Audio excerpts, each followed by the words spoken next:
Ang araw ay tila may dalang kakaiba nang dumating ang isang itim na van sa may hangganan ng baryo ng San Roque.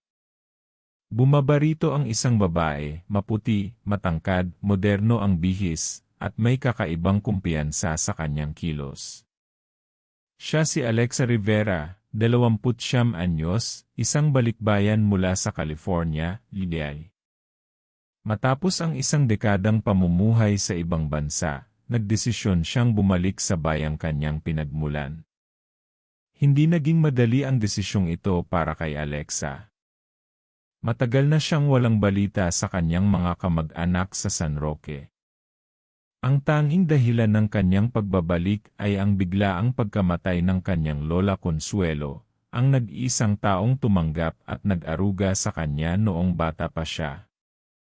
Ipinamana ng kanyang lola sa kanya ang isang lumang bahay at isang lot na matagal ng bakante. Ito raw ang perfect spot para sa balak niyang negosyo, isang karinderya. Sa paglapit niya sa bahay, dama niya ang tila pagyakap ng hangin ng baryo, pero may kasamang kilabot. May kakaiba sa katahimikan ng lugar. Ang mga bahay ay may tagpi-tagping bubong. Ang mga mata ng mga tao'y nagmamasid sa kanya mula sa likod ng mga kortina. Wari hindi sila sanay sa mga bisita, lalo na sa isang tulad niya na halatang galing Maynila o abroad. Alexa. Ikaw ba yan? Tanong ng isang lalaking may bitbit na sako ng mais. Rico. Napangiti si Alexa. Siya ang kababata niya, si Rico Salazar, ngayoy isa ng matipunong lalaki, tanatan ang balat mula sa araw, ngunit may mainit pa ring ngiti. Ikaw nga. Ang laki ng pinagbago mo. Nagkamustahan sila, at doon nagsimula ang pagbabalik-tanaw. Ipinakita ni Rico ang bahay ng Lola Consuelo na ngayoy puno na ng damo at alikabok.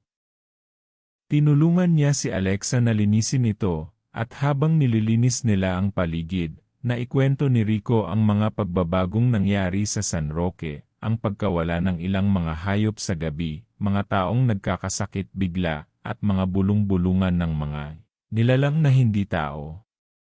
Puro tsismis lang yan, sambit ni Alexa, bagamat ramdam niya ang pagdadalawang isip sa kanyang dibdib.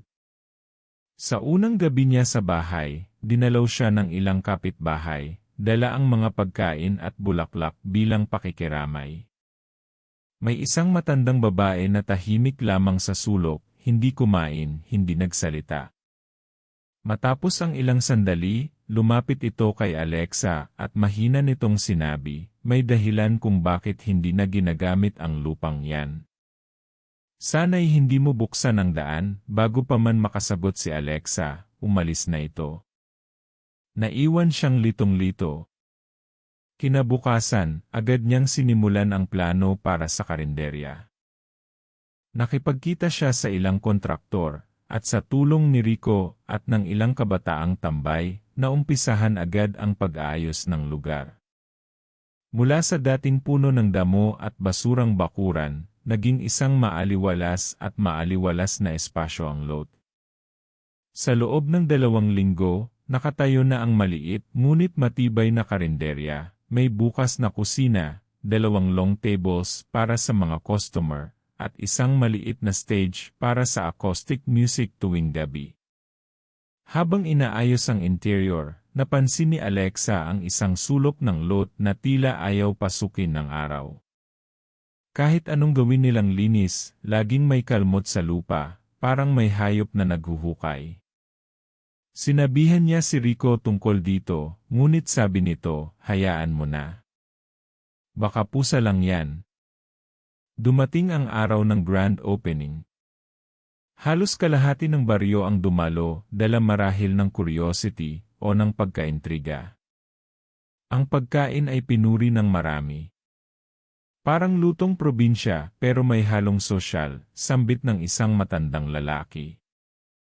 Ngunit habang abala sa kasiyahan, may batang lalaking umiiyak na lumapit sa kanila.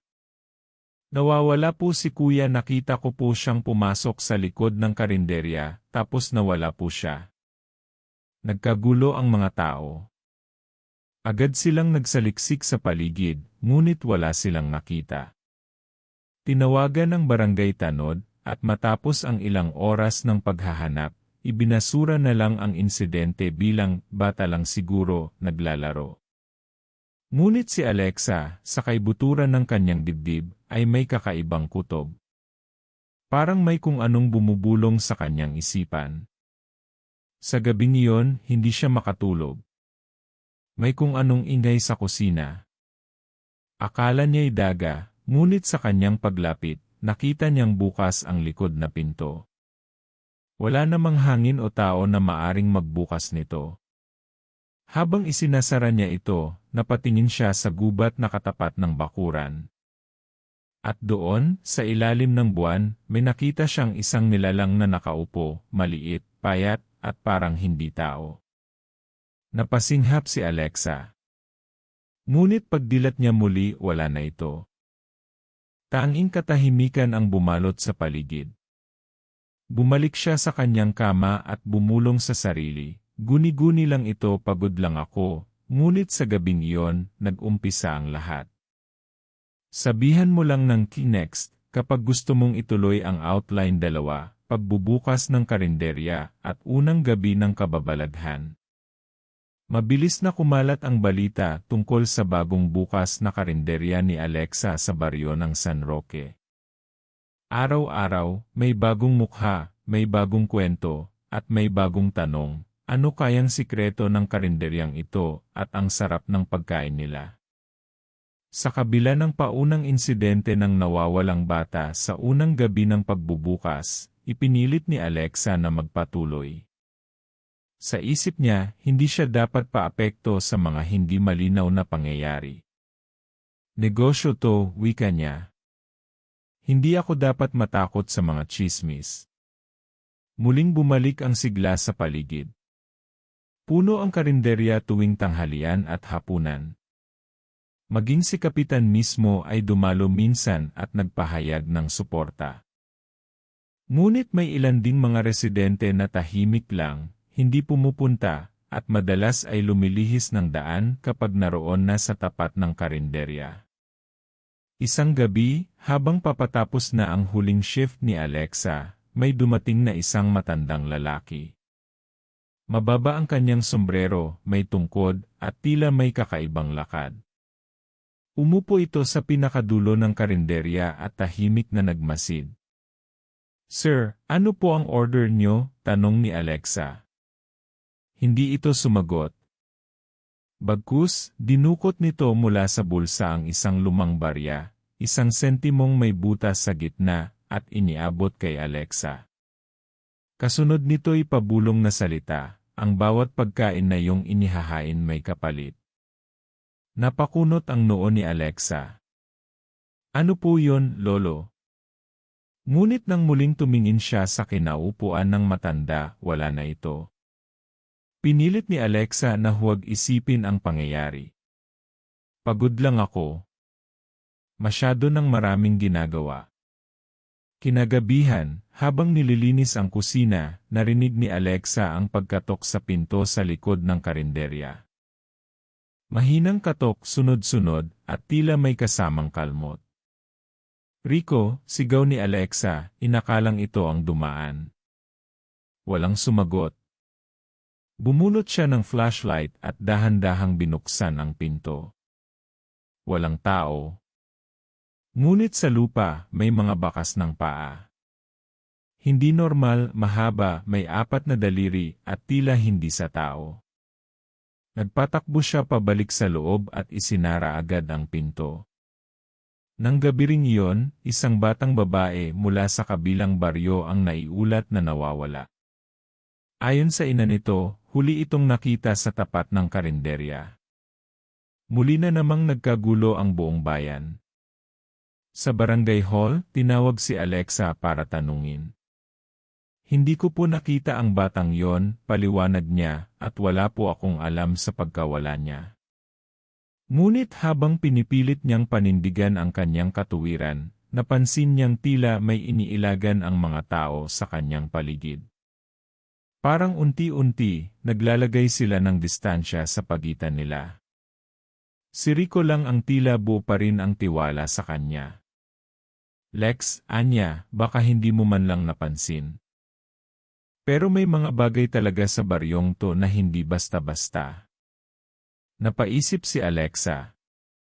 Bumalik siya sa karinderya at sinuri ang paligid. Sa isang sulok ng storage area, napansin niya ang isang lumang trapdoor, nakasara, pero parang kamakailan lang ginagalaw. Hindi niya ito natandaan na nakita noong ipinapagawa pa lang ang karinderya. Kinuha niya ang susi at pinilit buksan. Bumungad sa kanya ang amoy ng lupa, amag at dugo. May mga lumang gamit sa loob. Sangkalan. Luma't kalawangin. May mga bote ng langis at garapon na may kung ano sa loob, tila balat ng hayop, buto, at ilan ay may pangalan sa etiketa. Salazar, 1,941. Consuelo, 1,962. Mateo, 1,975. Nabigla si Alexa nang makita ang pangalan ng kanyang lola. Si Lola. Ano tong mga to? Naghalungkat pa siya. Sa isang sulok, may isang alaalang kahon. Sa loob nito, may nakasulat na sulat kamay. Kung binabasa mo ito, Alexa, nangangahulugan lang na bumalik ka at binuksan mo ang daan. Muli niyang narinig ang babala ng matandang babae noong unang gabi, sana'y hindi mo buksan ang daan. Unti-unti, nabubuo sa kanyang isipan ang ideya, ang karinderya, ang lot, at ang pamilya nila ay konektado sa isang sinaunang kasunduan. At sa muling pagbubukas ng karinderya sa lupang iyon, tila may gising na puwersa na matagal nang natutulog. Sa mga sumunod na gabi, mas lumala ang mga insidente. Isa na namang batang babae ang nawala. Ang mga aso ay nag-ingay tuwing 3:00 ng madaling araw. May ilang customer na nagsabing may kakaibang lasa ang karne. May isa pa nga na nagsuka at nanaginip ng nilalang na humahabol sa kanya, may mahabang kuko at itim na mata. Sinubukang ipasara ng ilan ang karinderya, ngunit walang malinaw na ebidensyang magpapatunay ng koneksyon ng mga pangyayari kay Alexa. May ilan ring bigla ang nagkasakit matapos tangkaing sirain ang lugar. Si Alexa, bagamat kinakabahan, ay hindi basta-basta sumusuko. May mali talaga pero kailangan kong malaman ang totoo. Sa huling gabi ng linggong iyon, habang siya ay mag-isa sa karinderya, muling narinig niya ang kalmot sa likod. Ngunit sa pagkakataong ito, may kasunod na boses, isang boses ng babae, pabulong, halos parang sarili niyang tinig, hindi ka makakatakas, Alexa, itutuloy sa outline 3. Sabihan mo lang ako ng next. Kapag handa ka na sa susunod na bahagi, mula nang madiskubre ni Alexa ang lumang trapdoor sa kanyang karinderya, hindi na naging tahimik ang kanyang mga gabi. Hindi lang mga ingay sa labas ang gumigising sa kanya, kundi pati ang sunod-sunod na kakaibang panaginip, mga panaginip na masyadong malinaw para tawaging ilusyon. Sa kanyang panaginip, palaging pareho ang lugar, isang madilim na gubat na puno ng lumang puno. May mga umiilaw na mata sa dilim, at sa gitna, may altar na yari sa bato, may mga itim na kandila, at may dugo sa bawat sulok. Palagi siyang nakatayo roon, hubad ang paa, nanginginig, at parang hinihintay ng mga nilalang sa paligid na magsimula siyang magsalita. Sa isang panaginip, narinig niya ang boses ng kanyang lola Consuelo. Alexa anak, huwag mong gisingin ang mga yan. Minsan nang pinatahimik, at huwag mo silang hayaang bumalik. Nagising siya ng basang-basa sa pawis, at nang tingnan ang kanyang mga paa, may putik. Hindi siya makapaniwala. Tumayo siya at agad tiningnan ang kanyang paligid, pero sarado ang lahat ng pinto at bintana. Hindi niya na lang ito pinansin, pinilit niyang ibalik sa isip na baka naglalakad siya habang natutulog. Ngunit kinabukasan, hindi siya makapaniwalang may sugat siya sa kanyang palad, maliit, tila kagat, pero masakit. At habang tinitingnan niya ito, parang may nanunulis na lamig sa kanyang batok. Nang tumingin siya sa salamin, sandali siyang napatigil, parang may itim na anino sa kanyang likuran, pero agad ding nawala. Mga bagong bisita sa mga sumunod na araw, nagkaroon ng mga bagong parokyano ang karinderya. Kakaiba ang kilos nila, hindi umiimik, sabay-sabay dumadating tuwing alas 6 ng gabi, at isa lang ang in-order, adobong baboy. Tahimik silang kumakain. Hindi tumatanggap ng sukli. Hindi rin nagsasalita kahit tanungin. Isang gabi, sinundan ni Alexa ng tingin ang isa sa kanila. Nang lumabas ito ng karinderya, hindi ito naglakad. Parang dumulas lang sa dilim. Nanginginig siyang tinanong si Rico kinabukasan, "Rico, naniniwala ka ba sa mga nilalang na hindi tao?" Nagkibit balikat lang ito. Kung minsan, hindi mo kailangan maniwala para lang makumpirma na totoo sila. Lalong napatunayan ni Alexa na may mali nang makita niya si Aling Pining, isa sa mga laging kumakain sa karinderya tuwing hapon, kumakain ng hilaw na karne sa gilid ng bahay ng kapitbahay. Nang lapitan nito, umiti lang si Aling Pining, may dugo pa sa labi. "Masarap, di ba?" sabi nito, bago tumawa at lumakad palayo, halos hindi sumasayad ang paa sa lupa. Pagkakaibang pakiramdam bilang isang balikbayan, sanay si Alexa sa tahimik na gabi at modernong buhay. Pero sa San Roque, tila unti-unting nag-iba ang kanyang sarili. May mga araw na sobrang lakas niya, kaya niyang buhatin ang mabibigat na bagay na dati ay kailangan pa ng 2 tao. May mga gabing hindi siya natutulog ngunit hindi rin napapagod. At may mga oras na naririnig niya ang iniisip ng mga tao, lalo na kung galit o natatakot ang mga ito. Isang araw, nagkasugat si Rico habang tumutulong sa karinderya. Nang sinubukan ni Alexa na linisin ang sugat, tila napako ang kanyang mata sa dugo ni Rico. Biglang bumilis ang tibok ng kanyang puso at parang may malalim na uhaw na hindi niya maipaliwanag. Napaatras siya, nanginginig. "Alexa," tanong ni Rico, kita ang pag-aalala sa mukha. "O wala. Pasensya na, nahilo lang siguro ako." Pero sa loob-loob niya, alam niyang may nagbabago sa kanya. Hindi lang ito basta kababalaghan sa paligid. Siya mismo ang naapektuhan. Boses sa hangin gabi-gabi na ngayong may bumubulong kay Alexa. Unay mahina lang, parang ihip ng hangin, pero ngayon malinaw na, dugo ang susi. Dugo ang tanging paraan.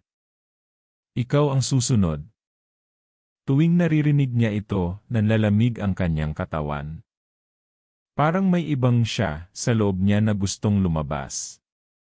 Isang gabi, hindi na niya napigilan, tumayo siya, nagtungo sa gubat sa likod ng karinderya.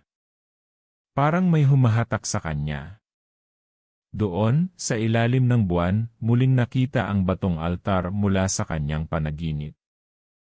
At sa tapat nito, may isang nilalang na nakasuot ng itim, mahaba ang buhok, at may mga mata na pula.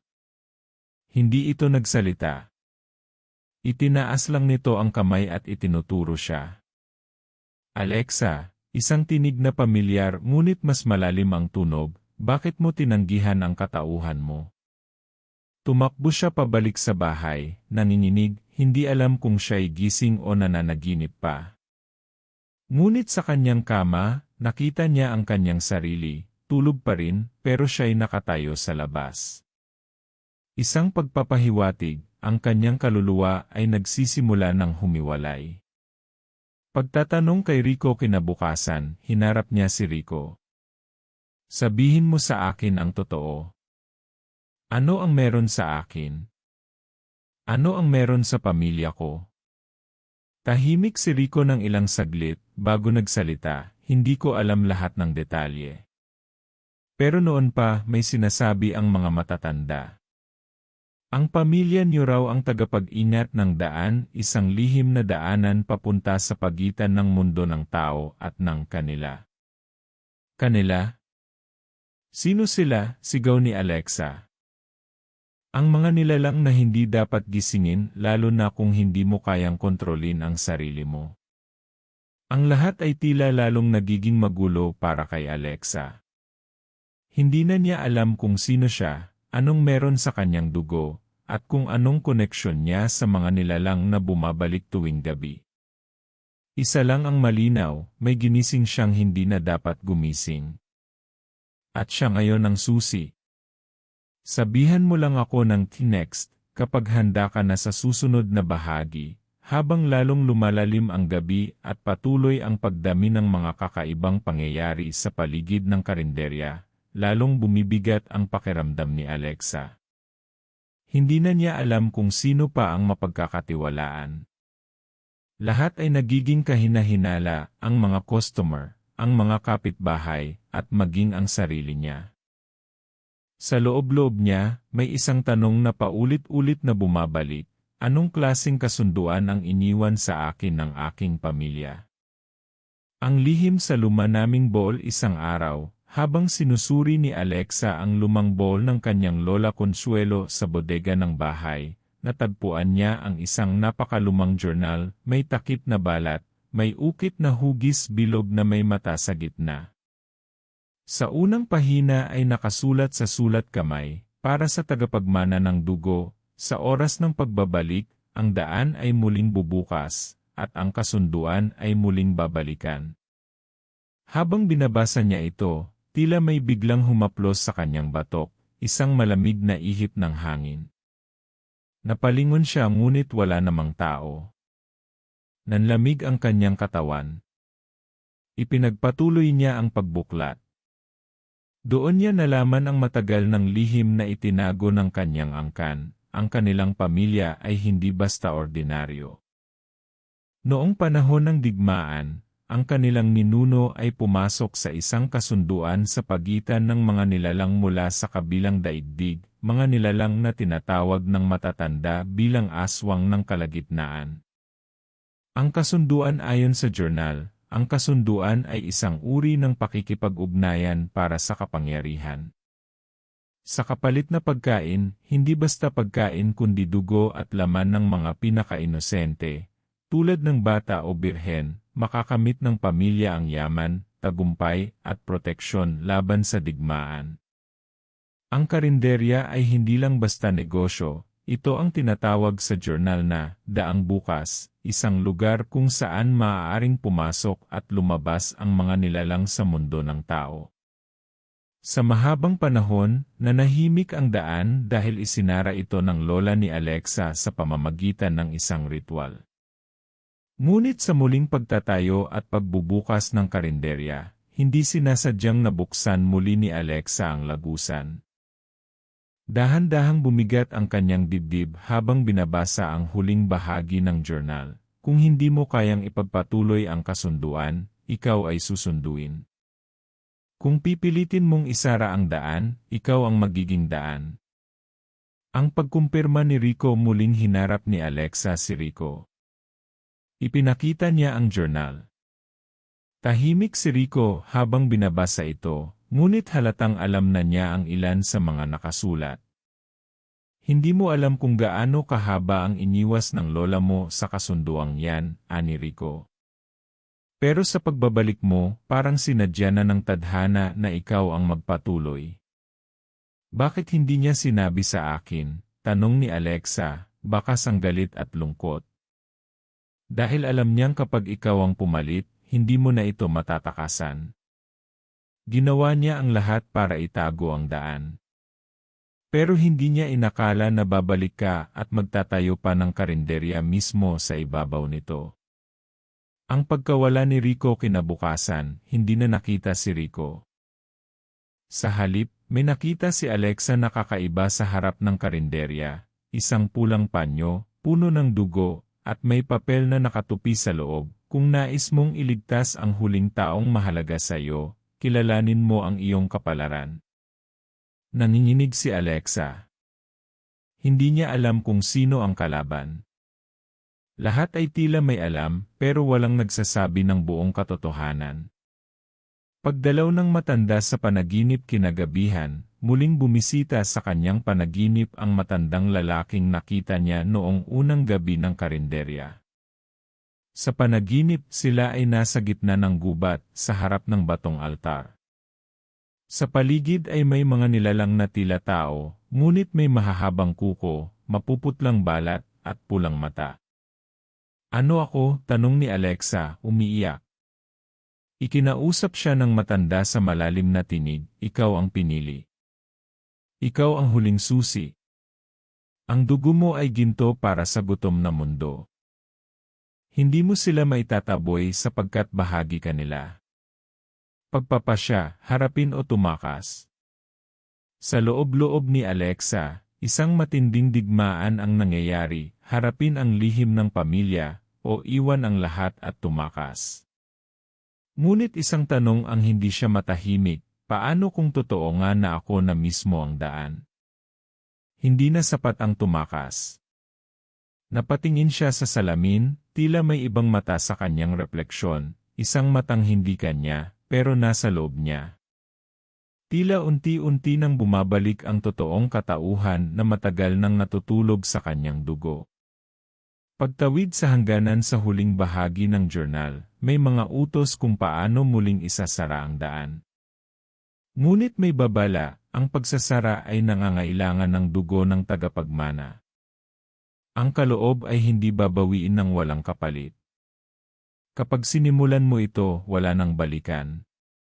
Hawak ang journal, tumungo si Alexa sa gubat, sa altar, at inumpisahan ang ritual gamit ang sarili niyang dugo. Habang umaagos ito sa batong altar, lumitaw ang mga nilalang. Tumili sila. Nagsalita sa wikang hindi maintindihan. At sa gitna ng sigawan, may narinig siyang tinig ni Rico. "Alexa, huwag kang susuko, wakas ng bahaging ito ang hangin ay lumamig. Ang lupa ay umalog." At sa isang iglap, nagbukas ang lupa sa paanan ng altar. Lumabas ang liwanag na pula, at parang hinihigop ang lahat sa paligid. Si Alexa ay napatihaya, nanlilito, at bago siya tuluyang mawalan ng malay, isang matinis na tinig ang narinig niya, "Hindi mo kami isinara, binuksan mo lang ng mas malalim. Sabihan mo lang ako ng kinext, kapag handa ka na sa susunod na bahagi." Dumilat si Alexa sa gitna ng dilim. Hindi niya alam kung gaano siya katagal na wala sa ulirat. Ang kanyang mga damit ay basang-basa, hindi sa ulan, kundi sa sariling pawis at dugo na tila dumikit sa kanyang balat. Ang paligid ay nagbago, wala na ang altar, wala na ang mga punong ginugulo ng hangin, at ang lupa ay tila tuyong-tuyo, parang hindi na bahagi ng mundong dati niyang ginagalawan. Sa kanyang pagbangon, napansin niyang may marka sa kanyang braso, isang hugis at sulok na may mata sa gitna, kapareho ng nasa unang pahina ng journal ng kanyang lola. Mainit ito sa pakiramdam, parang buhay. At habang hawak niya ito, may boses sa isip niya, "Tanggapin mo ang katauhan mo. Ikaw ay hindi na tulad ng dati." Mga pagbabago sa sarili sa sumunod na mga araw. Napansin ni Alexa ang mga bagay na dati imposible para sa kanya, mas matalas na ang kanyang pandinig. Rinig niya ang mga pagbulong ng tao kahit nasa kabilang kanto. Nakakakita siya ng mga nilalang na hindi nakikita ng iba, mga aninong gumagapang sa dingding, mga matang nakasilip mula sa ilalim ng lupa. Ang kanyang lakas ay doble. Isang kamay lang niya ay kayang buhatin ang buong kawali ng karinderya. Ngunit higit sa lahat, ang kanyang panlasa sa pagkain ay nag-iba, hindi na siya nasisiyahan sa ordinaryong ulam. May isang gabi, sinubukan niyang tikman ang dugo mula sa isang hiwang daliri. Imbis na mandiri, napapikit siya sa sarap at init na dumaloy sa kanyang katawan. Pagbabalik sa karinderya matapos ang ilang araw ng pag-iisa, bumalik si Alexa sa karinderya. Laking gulat niya na kahit ilang araw na siyang nawawala, bukas pa rin ito. May ilaw, may mga taong kumakain, at tila walang nagbago. Pero nang lapitan niya ang loob, doon niya napansin, hindi mga tao ang nandoon. Mga dating customer, pero ang anyo nila'y unti-unti nang nagiging hayop, may mahahabang kuko, mga matang pula, balat na parang natutuklap. Isang babae ang lumapit sa kanya. Ikaw ang tagapagmana. Kami naghintay sa iyo ng matagal. Hindi ako isa sa inyo, mariing tugon ni Alexa. Ngunit hindi na siya pinayagang umatras.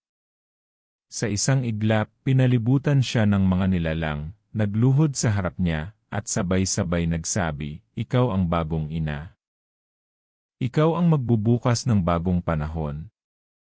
Pakikibaka sa loob sa gabi. Habang nakatitig sa salamin, napansin ni Alexa na may dalawang mata na ang kanyang refleksyon, isang kayumanggi, isa ay pula. Dalawang kaluluwa sa isang katawan. Dalawang daigdig sa isang isipan. Tuwing sinusubukan niyang itanggi ang kanyang bagong anyo, sumasakit ang kanyang katawan, parang may tinatanggal na bahagi ng kanyang kaluluwa. Pero tuwing tinatanggap niya ang kanyang bagong lakas, mas lumalakas ang pulang mata sa kanyang refleksyon. Anong kapalit ng kapangyarihan? Tanong niya sa sarili. Isang lihim na tulay habang binubuklat muli ang journal ng kanyang lola, nakita niya ang isang diagram ng tulay, isang lihim na daanan sa ilalim ng karinderya na nag-ugnay sa mundo ng tao at mundo ng mga nilalang. Sa diagram, may dalawang opsyon, panatilihing bukas ang tulay at alagaan ang balanse. Wasakin ang tulay, kapalit ang sarili niyang buhay. Napatingin siya sa apoy ng kalan. Sa kanya ngayon nakasalalay ang pagpili, manatili bilang tagapag-alaga ng dalawang mundo, o tapusin ang lahat, kahit pa mawala siya. Pagkikita muli ni Rico sa hindi inaasahang pagkakataon, isang gabi habang lumalakad sa palengke, nakita niya si Rico, buhay, ngunit tila nagbago rin. Maputla ito, may sugat sa mukha, at hawak ang isang kahon na may mga alahas. Alexa, mahina nitong sabi. Lumapit siya, niyakap ito. Ngunit agad siyang umatras nang maramdaman ang lamig sa katawan nito, hindi na tao si Rico. Anong nangyari sa'yo? Hinuli nila ako. Ginawa akong mensahero. Pero hindi pa huli ang lahat. May paraan para isara ang daan, pero kailangang magsakripisyo ka. Pagharap sa desisyon sa puntong ito, si Alexa ay hati sa gitna, may bahagi sa kanyang gustong gamitin ang bagong lakas upang protektahan ang bayan, ang karinderya, at ang mga inosenteng mamamayan. Ngunit may bahagi sa kanyang nahihikayat ng kapangyarihan, ng kasaysayang hindi niya pinili, ngunit tila isinumpa sa kanyang dugo. Kung ako ang daan, ako rin ang pinto. Pagsubok ng apoy isang gabi, tinipon ng mga nilalang si Alexa sa gubat. Dito, isinagawa ang ritual ng apoy, isang pagsubok kung saan pipiliin niya kung siya'y magiging reyna ng dilim o tagapagsara ng daan. Sa gitna ng apoy, inilatag ang dalawang bagay, isang itim na balisong, na kapag pinili niya, siya'y magiging ganap na nilalang ng kadiliman. Isang puting hibla ng buhok ng kanyang lola, na kapag pinili niya, masisira ang tulay, ngunit pati siya ay mawawala. Nakatitig si Alexa sa dalawang bagay. Lumuluha siya, nanginginig ang mga kamay. Wakas ng bahaging ito sa huling eksena ng kabanatang ito, nakatayo si Alexa sa gitna ng apoy. Hawak ang balisong sa isang kamay at ang hibla ng buhok sa kabila. Sa likod niya ang mga nilalang. Sa harap niya ang mundo ng tao. Tahimik. Walang nagsasalita. Tanging ang tunog ng kanyang tibok ng puso at sigaw ng kanyang kaluluwa ang maririnig. At bago matapos ang gabi, isang liwanag ang bumulagta sa gubat. Isang sigaw. At isang pahayag, ako si Alexa. Ako ang daan. Ako rin ang wakas. Sabihan mo lang ako ng kinext, kapag handa ka na sa susunod na bahagi, lumipas ang gabi ng ritual. Isang gabi na naging saksi sa isang desisyong hindi basta mapapawi. Si Alexa ay hindi na ang dating balikbayan na tahimik, inosente, at naghahanap lang ng bagong simula. Siya na ngayon ang bantay ng daang hindi dapat buksan, at sa pagpili niyang hawakan ang parehong balisong at hibla ng buhok, ginulo niya ang balanse ng dalawang mundo. Ang mundo ay nagising kinabukasan, tila normal ang lahat. Bukas ang palengke, may mga batang naglalaro sa labas ng karinderya, at ang mga tao'y abala sa kani-kanilang buhay. Pero si Alexa, alam niyang ito ay katahimikang may laman, tila bagyong naglalakad sa paligid. Nang bumalik siya sa karinderya, sinalubong siya ng isang alingawngaw. Wala ni isang customer. Tila iniiwasan na ito ng mga tao. Sa halip, isang itim na manok ang nakita niyang naglalakad sa loob, may pulang sinulid sa paa at dugo sa tuka. Paglapit niya, bigla itong sumigaw ng malalim, hindi tunog ng hayop kundi tinig ng tao. Nagising mo sila. At ngayon, kukunin nila ang nararapat. Simula ng pananakot sunod-sunod ang nangyari, isang bata ang biglang nagwala sa gitna ng palengke, nagsisigaw na may mga mata sa ilalim ng lupa. May isang buntis na babae ang natagpo ang walang malay, may kagat sa tiyan. Ang mga asong galay tahol ng tahol, lahat nakatitig sa direksyon ng karinderya. Nagsimulang kumalat ang takot sa baryo. Lumapit ang mga tanod at barangay officials kay Alexa, nagtatanong. May alam ka ba sa mga nangyayari? Tanong ni Kapitan Domeng. Tahimik lang si Alexa. Hindi niya alam kung paano sasabihin ang totoo. Ang pagtawid ng mga nilalang sa isang gabi, habang pinipilit ni Alexa na ayusin ang naiwang mga gamit sa karinderya, narinig niya ang isang pamilyar na tunog, ang yabag ng maraming paa, pero hindi normal ang tunog ng hakbang. Para bang may humahagod, gumagapang, at humuhuni. Sa bintana, nakita niya ang ilan sa mga nilalang na lumapit sa kanya sa ritual, ngayon ay tuluyan ng nasa mundo ng tao. Isa sa kanila ang may dalang bungkos ng buhok ng tao. Isa pa ay amoy na bulok na karne.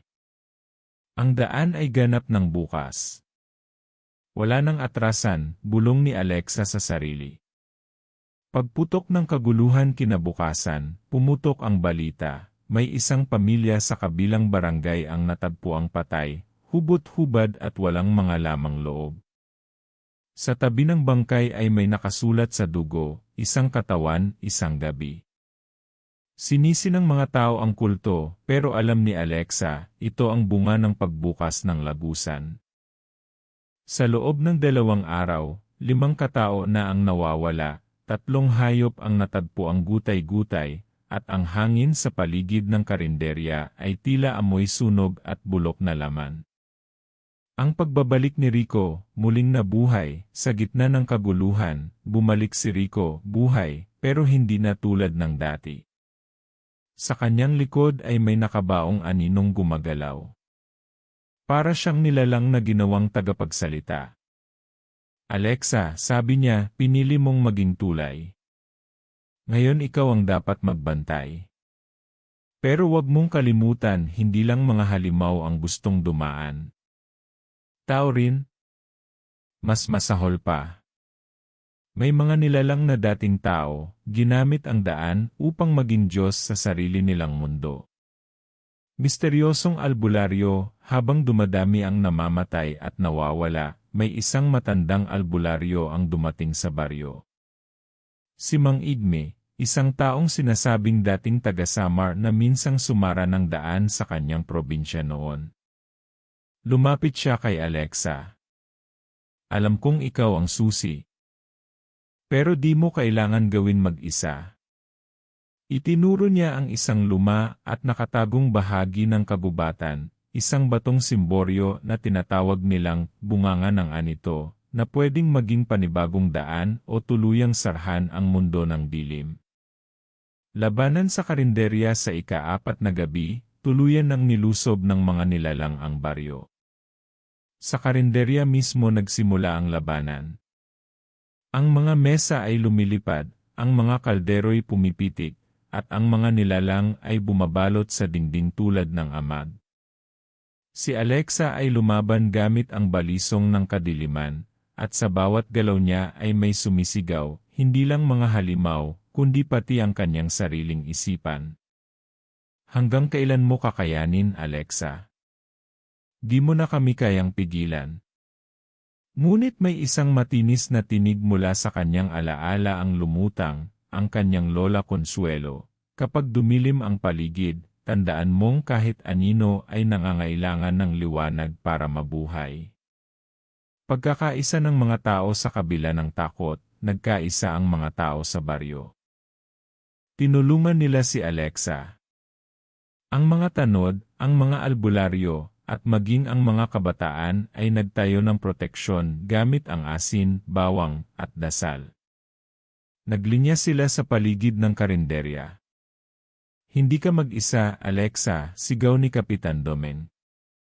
Sa huling eksena ng gabing iyon, nagtayo sila ng apoy sa paligid ng karinderya, naghawak kamay, at humarap sa gabi. Si Alexa ay nasa gitna, nasa pagitan ng dalawang mundo. Wakas ng bahaging ito sa huling sandali ng kabanatang ito, lumuhod si Alexa sa gitna ng karinderya, duguan, pagod, pero nakatitig sa kawalan. Naramdaman niya ang tibok ng daan sa ilalim ng kanyang mga paa, buhay na buhay. Hindi pa tapos ang laban. Ngunit may mga kakampi pa akong natitira. At sa dilim, isang bagong nilalang ang lumabas mula sa kabubatan, hindi halimaw, hindi tao, isang nilalang na tila may hawig sa kanyang ama. Sabihan mo lang ako ng kinext, kapag ready ka na para sa kasunod na yugto. Hindi pa man lubusang naghihilom ang sugat ng bayan mula sa mga sunod-sunod na atake ng mga nilalang, may mas mabigat pang banta ang dumarating. Ang katotohanang matagal nang itinago, hindi lamang sa kanya, kundi sa buong bayan. Ang susi sa altar habang nililinis ni Alexa ang karinderya matapos ang enkwentro, may nahulog na kahon mula sa isang lumang estante. Sa loob nito ay may lumang rosaryo na may itim na krus at isang piraso ng papel na halos mabura na sa kalumaan. Sa papel nakasulat, ang liwanag ay hindi kabutihan kung ito'y pinilit.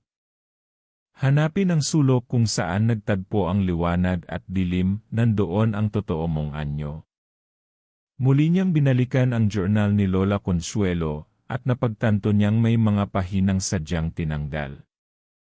Ibinunyag ni Mang Igmi na ang mga pahinang iyon ay itinatago sa lumang simbahan sa dulo ng baryo, kung saan isinumpa ang lahing de la Cruz, ang tunay na apelyido ng pamilya ni Alexa.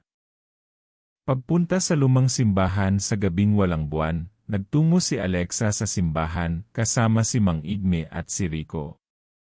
Sa bawat yapak, naririnig nila ang mga buntong hininga ng mga nawawala. Tila baga ang simbahan ay may sariling kaluluwa. Pagpasok nila, biglang nagsara ang mga pinto. Mula sa altar, lumitaw ang isang multong pari, ang dating tagapangalaga ng simbahan. Kayo'y hindi pinapayagan dito. Ngunit si Alexa ay humakbang palapit, hawak ang itim na rosaryo. Tumigil ang multo. Tila kinilala siya. Ikaw ang bunga ng kasunduan. Ikaw ang anak ng liwanag at dilim. Ikaw ang dahilan kung bakit nagdurusa ang bayan. Kasaysayan ng mga de la Cruz isinara ng multong pari ang simbahan, at inilatag ang kasaysayan ng mga de la Cruz. Noong unang panahon, ang pamilya ni Alexa ay mga bantay ng daan. Taong may kakayahang magsara o magbukas ng lagusan sa pagitan ng mundo ng mga tao at ng mga nilalang. Ngunit isang de la Cruz, si Antonio, lolo ni Alexa, ang nainlab sa isang aswang, isang nilalang ng dilim. Bunga ng pagmamahalang iyon ay si Consuelo, ang lola ni Alexa. Upang mailigtas ang kanilang anak sa sumpa, nakipagkasundo ang lolo ni Alexa sa mga nilalang, kapalit ng kanyang buhay, itatago nila ang katotohanan, ngunit sisingilin sa ika-30 taon ng kanyang apo. Iyon ang dahilan kung bakit bumalik si Alexa matapos ang 30 taon, para tuparin ang kasunduan. Ang itinatagong katotohanan ni Lola Consuelo pagbalik ni Alexa sa karinderya, hinarap niya ang spiritu ng kanyang lola, na ngayoy muling nagpapakita sa salamin ng altar. Lola, bakit mo itinago ito sa akin? Tahimik ang multo, ngunit may luha sa mga mata nito. Dahil hindi mo kailangang pagdaanan ang sakit. Pero ngayon, ikaw na lang ang makakabawi. Hindi mo kailangang maging tulay ng mga nilalang, pwede kang pumili. Ngunit sa bawat pagpili may kapalit. Ang tunay na anyo ni Alexa sa pagtanggap ni Alexa sa buong katotohanan, nagbago ang kanyang anyo. Hindi halimaw, hindi rin santo, kundi isang nilalang na may balat ng tao, mata ng dilim, at puso ng liwanag. Ang kanyang katawan ay sumasagisag sa balanseng hindi kayang unawain ng simpleng mata. Ikaw ang anak ng kontrata. Ikaw ang binhing ipinunla ng dalawang mundo. Mula sa kanyang kamay ay lumabas ang itim na apoy, isang uri ng kapangyarihang kayang pumatay ng halimaw, ngunit kaya ring wasakin ang purong kabutihan. Ang tunay na layunin ng mga nilalang nang bumalik siya sa kabubatan, sinalubong siya ng mga nilalang. Akala niya ilalabanan siya, ngunit hindi. Ikaw ang inaasahan. Ngayon ay alam mo na ang katotohanan. Hindi namin gusto ang pumatay. Kami mga nilalang na itinaboy, kinutya, at sinumpa. Gusto lang naming makauwi. Doon na pagtanto ni Alexa, ang karinderya ay hindi lamang daan palabas ng dilim, kundi daan pabalik sa kanilang tahanan. Ngunit may isang nilalang na hindi sang-ayon sa pagbabalik, si Datu Balat, isang halimaw na minsang naging tao, at ngayoy nagnanais na sakupin ang mundo ng mga tao gamit ang lagusan. Paghahanda sa huling laban habang lumalalim ang gabi, pinaghandaan ni Alexa ang huling laban. Kailangan niyang pumili, isara ang daan, ngunit isakripisyo ang lahat ng nilalang, maging ang mga inosente. Iwanang bukas, at hayaang magkaroon ng bagong kasaysayan kung saan pwedeng magsama ang liwanag at dilim. Binalikan niya ang karinderya, pinunasan ang mga lamesa, binuksan ang apoy ng kalan, at hinanda ang isang huling putahe, isang sopas na may sangkap na mula sa parehong mundo. Kung sa pagkain nagtagpo ang tao at nilalang, dito rin dapat matapos ang lahat. Pagsisimula ng huling pista sa gabi ng pista, dumating ang mga tao at mga nilalang. Hindi sila nagkakagulo, hindi sila naglalaban. Nakaupo sila sa iisang mesa. Umiiyak ang iba, natatakot ang karamihan. Ngunit si Alexa, tahimik lamang. Hawak ang itim na rosaryo at ang journal ng kanyang lola. Tumayo siya sa gitna at nagwika, hindi lahat ng kwento ng aswang ay kathang-isip. Hindi lahat ng nilalang ay halimaw. At hindi lahat ng tao ay makatarungan. Pero ngayon, tayo'y pantay-pantay. Wakas ng bahaging ito ang gabi ay nagtapos na may pag-asa, ngunit hindi pa tapos ang laban. Ang katotohanang nabunyag ay nagsindi ng apoy, isang apoy na magpapasya kung magpapatuloy ang pagkakaisa, o muling mabubuhay ang digmaan. Hindi ko alam ang susunod na hakbang. Pero ngayon alam ko na kung sino ako. Sabihan mo lang ako ng next, kung handa ka na para sa huling bahagi, sa baryo ng San Roque, isang kakaibang katahimikan ang bumalot matapos ang pista ng liwanag at dilim. Ang mga nilalang ay bumalik sa kanilang anyong hindi kasing banta gaya ng dati, hindi mga halimaw, kundi mga nilalang na nawalan ng tahanan. Si Alexa, suot ang kulay abong saya ng kanyang lola Consuelo, ay tahimik na nakatayo sa harap ng karinderya, ngayon ay pinalilibutan ng kandila, asin, at anting-anting. Sa ibabaw ng bawat mesa ay may piraso ng papel, mga liham na isinulat ni Alexa para sa mga taong iwan niya. Ngayon ang huling gabi. Ngayon ang pagsasara ng daan. Pagpili ng landas muling lumitaw si Rico, dala ang anting-anting ng mga tagapangalaga. Ang anyo niya ay kalahating nilalang, kalahating tao, tulad ni Alexa. Huling pagkakataon na ito. Kapag sinara mo ang daan, hindi na sila makakabalik. Pati tayo baka hindi na rin. Si Alexa ay tumango. Pero kung hindi ko ito isasara, darating ang panahon ulitin lang ang siklo. Kasinungalingan, kasunduan, dugot luha. Ano ang pipiliin mo? Tanong ni Rico. Pipiliin kong tapusin ito. Ngunit sa sarili kong paraan. Ang huling hapunan sa kalagitnaan ng gabi, nagsimula ang huling hapunan. Hindi ito marangya.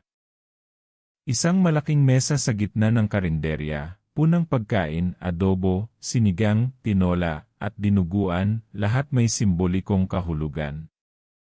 Ang dinuguan ay alay sa mga nilalang. Ang sinigang ay sagisag ng panibagong simula. Ang tinola ay pag-alaala sa mga pumanaw. At ang adobo ay alaala ng tahanan. Dumating ang mga taga-baryo, takman pero may respeto. Dumating din ang mga nilalang sa kanilang anyo ng kapayapaan, mga mukhang pamilyar, marahil ay dating tao rin. Nagtipon ang lahat. Walang sermon, walang talumpati. Kumain sila tahimik, sabay-sabay. May ilang lumuha, may ilang natawa, ngunit sa huli, lahat ay nakisalo sa huling gabing ito. Ang pagharap kay Datu Balat ngunit hindi lahat ay kontento.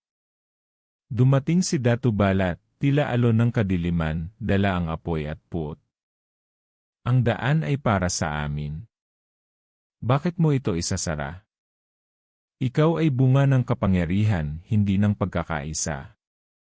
Lumaban si Alexa, hindi sa pamamagitan ng espada o balisong, kundi sa kapangyarihan ng kanyang tinig at alaala. Hindi ko ito ginagawa para sa mga tao lamang. Ginagawa ko ito para sa inyo ring mga nilalang. Dahil ang mundo ng tao ay hindi para sa lahat, lalo na kung ang kapalit ay pagkawasak. Ang alay sa apoy upang maisara ang daan, kailangang sunugin ang huling anting-anting, ang journal ni Lola Consuelo, at ang kanyang sariling pangalan, ang tunay niyang pagkatao. Sa harap ng apoy, binigkas ni Alexa ang sinaunang salita na natutunan mula kay Mang Igmi, sa ngalan ng apoy at anino, isinasara ko ang daang ito. Sa pagitan ng dilim at liwanag, ako ang naging tulay at ako na rin ang tuluyang pipigil. Bago niya ihagis ang anting-anting, lumapit si Rico at niyakap siya. Salamat, Alexa. Sana sa kabilang buhay magkita pa rin tayo. Ngumiti si Alexa, bagamat may luha. Sa susunod sana pareho na tayong buo. Pagsasara ng daan, pagbagsak ng huling sangkap sa apoy, isang malakas na alingawngaw ang yumanig sa baryo. Umangat mula sa lupa ang mga ugat ng puno, gumalaw ang hangin na parang may sariling buhay. Ang karinderya ay tila nilamon ng apoy, ngunit hindi ito nagliyab, bagkus, naging abo at liwanag. Nakita ng mga taga-baryo ang pagsasara ng lagusan. Ang mga nilalang ay nagsimulang maglaho, hindi sa sakit, kundi sa kapayapaan. Si Datu Balat ay bumulong ng huling salita, bago siya tuluyang nawala, balang araw, muling mabubuksan ito. At sana, wala ng taong kailangang magsakripisyo. Ang nawalang dalaga kinabukasan, wala na si Alexa. Wala na rin ang karinderya.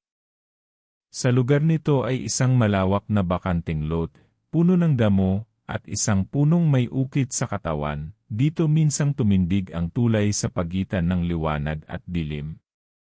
Ang mga tao sa baryo ay muling namuhay, bitbit ang alaala ng isang dalagang balikbayan na hindi kailanman lumaban gamit ang dahas, kundi gamit ang puso. Pagkatapos ng lahat lumipas ang buwan. Sa bawat pista, nag-iwan ang mga taga-baryo ng isang mesa na walang laman, alay sa di nakikitang bisita. May mga nagsasabing sa gabi, may nakikitang liwanag sa gitna ng damuhan, parang kalan na umaapoy. Minsan, amoy adobo. Minsan, dinuguan.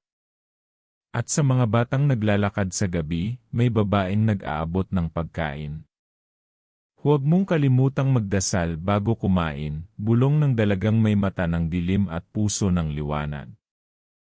Wakas ang binuksang karinderya ng dalagang balikbayan, ay nagsilbing daan, hindi lamang ng halimaw, kundi ng pag-unawa, pagtanggap, at sakripisyo. Sa huli, hindi ito kwento ng aswang lamang, ito ay kwento ng isang tao na piniling hindi maging halimaw. Kung gusto mo, pwede nating i-compile ang buong 8-part na kwento sa isang format, parang libro o audiobook script, o kung may